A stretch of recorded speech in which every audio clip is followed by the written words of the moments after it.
안녕하세요. 미탐TV입니다. 하루 10분 주식 투자 제대로 따라하기. 주식 제딱입니다. 이번 시간에는 이제, 지난 시간에 이어서 리스크 관련한 부분들을 조금 더 깊이 다룰 건데요. 주식 투자할 때 진짜 우리가 피해야 될 리스크 두 가지를 알아보고 그걸 어떻게 회피할 수 있는지 좀 설명을 드리도록 하겠습니다. 네, 첫 번째 주식 투자할 때 리스크는 손실을 볼 가능성이긴 한데 이 손실을 볼 때 영구적으로 여러분들이 손실을 볼 가능성을 없애야 돼요. 그러니까 이 리스크는 여러분들의 자산을 한 번에 날리게 할 수도 있고 이 날린 돈을 복구하는데 엄청나게 오랜 시간이 걸릴 수 있어요. 그렇기 때문에 이 리스크는 반드시 피하는 것부터 출발하셔야 돼요.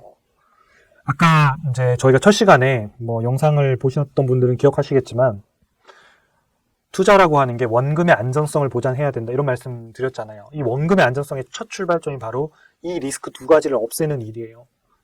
이거는 그레이엄이 이야기한 리스크이기도 해요. 그러니까 첫 번째가 바로 영구적인 자본 손실을 피하는 것.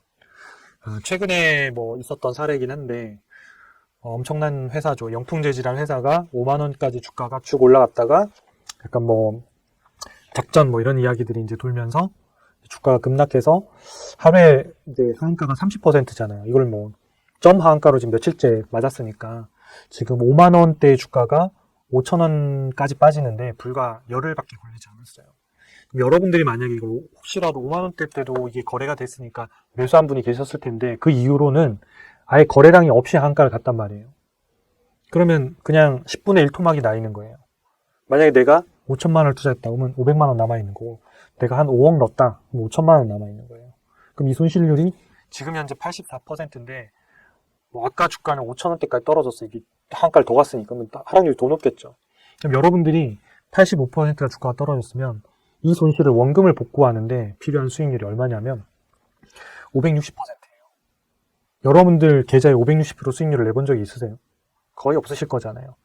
그 얘기는 뭐냐면 이 정도 손실을 보는 종목 한 종목만 있어도 여러분들이 영구적으로 원금을 복구할 가능성이 매우 낮아지고 이렇게 되면 어떻게 되냐면 더 자극적인 종목들, 왜냐면 이렇게 해갖고 1년에 20%씩 벌어가지고 답이 안 나오니까 1년에 100%, 200%, 500% 오를 수 있는 종목으로 자꾸 갈아타고 그런 종목들 중에서는 문제가 있을 가능성이 높은 기업들이 많기 때문에 훨씬 더 어려워지는 케이스가 되는 거거든요. 그래서 첫 출발점 자체가 여러분들이 이 리스크를 회피하는 것 중에 영구적 자본 손실 가능성이 있는 기업들을 좀 없애셔야 돼요. 그러면 이런 기업들을 어떻게 찾을 수 있냐? 당연히 재무 분석 코너를 통해서 말씀을 드릴게요. 다 찾을 수 있습니다. 그런데도 불구하고 왜 이런 기업에 물리냐면 욕심 때문에 그런 거예요. 내가 알아요. 위험한지 알아요. 위험한지 아는데도 그냥 왠지 이거 2,000원 하던 게 5만 원 갔는데 5만 원에서 10만 원 가면 더 좋지 않을까? 라는 그 욕심이 그 나머지 것들을 못 보게 만드는 거지 실제로 발견하지 못하는 건 아니에요. 그래서 그걸 지키는 게 되게 중요한 거거든요. 그래서 내가 그 투자의 원칙들 첫 강의에서 말씀드린 그 투자의 어떤 생각들, 프레임워크를 내가 어떻게 이런 기업들은 투자하면 안 된다라는 그 생각들을 명확하게 가지고 그 행동에 옮기셔야 되는 거거든요. 이 영풍재질이라는 기업의 주가하고 주당 손자산을 한번 볼게요. 제가 이 기업을 가져온 경우는 이 기업이 엄청 부실하고 문제가 이런 걸 떠나서 상장 폐지된 기업들 같은 경우에 자료가 없어서 못 가져오는 거예요. 이미 상장 폐지된 기업들 봐봐야 소용이 없기 때문에 이제 이 기업 같은 경우에 보시면 이렇게 주가하고 주당 손자산이라는 값이 있잖아요.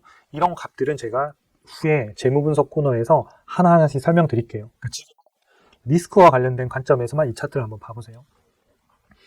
이 녹색이 주가고 파란색이 주당 순자산이라고 하는 건데 영풍재지라는 종목은 그냥 이 파란색이 적정 주가라고 생각하시면 돼요. 비싸지도 않고 싸지도 않고 그냥 그 가격 정도가 영풍재지의 실제 주가 수준, 적정한 가치, 밸류에이션 이렇게 생각하시면 돼요. 실제로 보면 과거 10년 데이터를 봐도 주가가 이 파란색 위를 넘어간 적이 거의 없어요. 밑에서 거래되거나 약간 위에 이 정도 거래됐잖아요. 근데 작년부터 슬금슬금 오르기 시작해서 여기까지 오른 거예요. 이것도 연간으로 찍어서 그렇지 5만 원까지 갔으니까 어디까지 뛴 거예요? 이게 3만 원, 이게 2만 5천 원이니까 여기까지 갔을 거 아니에요? 여기까지. 한번 생각해 보세요. 그러면 이 얘기는 뭐냐면 이 주당 순자산이랑 이 파란색이 급하게 이렇게 쫙 로켓처럼 올라가서 이 주가랑 만나든지 아니면 이 주가가 폭포수처럼 떨어져서 다시 이 파란색과 만나든지 둘 중에 하나예요. 그게 합리적이고 자본시장이에요. 이게 계속 간다라고 생각하는 것 자체가 욕심이고 과욕이고 이런 거죠. 그러니까 여기서는 이제 결국은 다 떨어져서 이게 주당 순자산이 얼마냐면 2,600원이에요. 2023년 2분기 기준으로. 즉 무슨 얘기냐면 2,300원 정도 거래가 돼야 그냥 싸지도 않고 비싸지도 않구나라는 정도 수준이에요. 과거 10년의 데이터를 보면 영평제지가 앞으로 뭔가 뭐 M&A 이슈가 지금 있었던 것도 아니고 특별한 그 기업의 어떤 뭐 산업의 변화라든지 또는 이 기업이 뭔가 다른 신규 사업들을 붙여서 새로운 사업을 한 게 아니기 때문에 어렵단 말이에요. 그럼 이 가격에 붙는 게 맞겠죠. 그러니까 이런 가능성이 있는 기업들은 처음부터 여러분들이 걸러내시는 게 좋아요. 근데 욕심이 생기다 보면 자꾸 이런 부분들이 손을 대기 시작하는데 손을 대면 리스크가 여러분들한테 언젠가는 한번 발생하고 그 발생한 게 요 앞에서 보시듯이 수익률을 거의 복구하기 힘든 형태로 만들어버리기 때문에 굉장히 어려워집니다. 그래서 투자를 하실 때 첫 번째 이 리스크를 어떤 기업에 어떤 문제가 있는 회사들, 그 다음에 너무 이렇게 뭐 말도 안 되는 욕심을 올라가는 기업들을 걸러내셔야 되는 것. 이걸 꼭 좀 기억하시면 좋겠고요. 두 번째 리스크는 뭐냐면 다 좋은 기업은 맞아요. 그러니까 좋은 기업도 맞고 성장하는 기업도 많은데 그거에 비해서 너무 비싸게 사서 나중에 밸류에이션은 그러니까 성장률이 꺾일 때 성장을 계속 하고 있지만 성장률이 꺾어서 과도하게 주가가 빠지면서 내 종목이 내 수익률이 뭐 50%, 60%, 70% 빠질 수 있는 이 리스크를 해지하는 게 필요해요. 그러니까 이것을 해지하기 위해서는 그러니까 이것을 회피하기 위해서는 밸류에이션이라는 걸 할 줄 알아야 되거든요. 근데 이 밸류에이션조차도 요즘은 어떤 툴들이 되게 많이 발전했고 저희 회사 같은 경우에는 이 밸류에이션이라는 지표들을 저희가 직접 특허받은 알고리즘으로 계산해서 제공하고 있어요. 그것만 참고하시더라도 터무니없는 가격에 너무 비싼 가격에 따라 추격 매수하는 일은 하지 않거든요. 근데 아까 앞서 말씀드린 첫 번째 리스크하고 마찬가지로 두 번째도 사람의 욕심이 자꾸 이것들을 컨트롤할 수 없게 만드는 거거든요. 자, 에코프로라는 회사를 보면 제가 이제 이때부터 사람들의 욕심들이 상당히 많이 붙긴 했었죠. 이제는 고평가 아니냐 막 공매도도 막 나오고 할 때 사람들이 막 엄청나게 많이 붙었잖아요. 그러니까 배터리가 무조건 간다라고 하는 어떤 분들이 계셨고, 그다음에 이건 고평가 됐다라고 하는 또 업계 분들이 계셨고, 그래서 막 거의 뭐 난타전이다 싶을 정도로 유튜브에서도 엄청 시끄럽고 많이 그랬었는데, 근데 계속 오른 거예요. 에코프로는 언제 사면 좋아요? 그러면 오늘이 결사합니다. 이런 농담이 있을 정도로 계속 올랐다가 이게 150만 원을 찍고 계속 빠져서 지금 60만 원까지 빠진 거예요. 이게 이 빠지는데 한 3개월 정도 걸렸어요. 3개월. 그러니까 150만 원이 60만 원이 됐으니까 반토막도 더 난 거잖아요. 한 60% 정도 빠졌는데 이러려고 그러면 손실 복구하려면 여러분들이 150% 정도 플러스 수익률을 내야 복구가 되는 거예요. 그러면 상당히 어렵잖아요. 근데 우리가 일반적인 주가 차트를 보면 내가 비싼지 싼지를 안 알려준단 말이에요. 그나마 좀 여러분들이 볼 수 있는 게 뭐냐면 이동평균선이라는 걸 이용해서 내가 며칠서 무너지면 욕심부리다가 여기는 과도하니까 다 팔거나 이런 정도는 뭐 기준을 삼으실 수 있겠죠.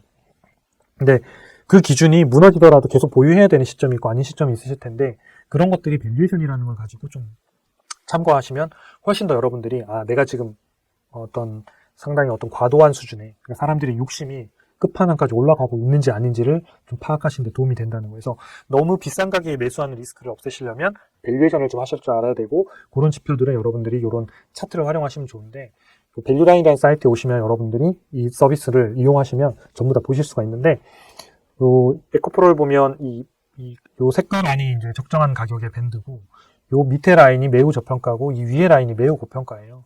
그러니까 한번 매우 고평가 라인에 도달했다가 이렇게 줄면서 이제 기업의 실적이 좋으니까 이제 적정주가가 올라갔죠. 요때가 이제 150만 원대인데 요때는 매우 고평가 영역까지도 위에 돌파해서 진짜로 비싼 상황이에요. 그러니까 이때는 언제든지 내가 탈출할 준비를 하고 있어야 되는데 이때 탑승을 하고 계시는 분들이 있다는 거죠. 탑승한 다음에 그냥 끝까지 버텨야지 계속 버티는 이런 상황이 되는데 지금은 주가가 조정을 받아서 고평가와 매우 고평가 사이 정도에 와 있어요. 그러면 이제 이 예상치를 보면 2024년도, 25년도에도 성장을 계속 하기 때문에 이 적정한 주가가 아마 올라가긴 올라갈 거예요. 그러니까 올라가는데 이 조정들이 좀 필요한 이런 시기라고 보시면 되죠. 물론 이제 이 기업이 이런 형태로 다시 성장을 하면 또 주가가 다시 더 오를 수가 있겠죠. 그러면 대신 여러분들이 150만 원 회복하는데 얼마나 오랜 시간 동안 마이너스 수익률을 가지고 가셔야 될 거냐는 거예요. 못 견디실 수도 있고. 그래서 이런 너무 비싼 가격에 매수하는 것, 이 리스크를 없애기 위해서는 밸류에이션이라는 거를 좀 하실 필요가 있다.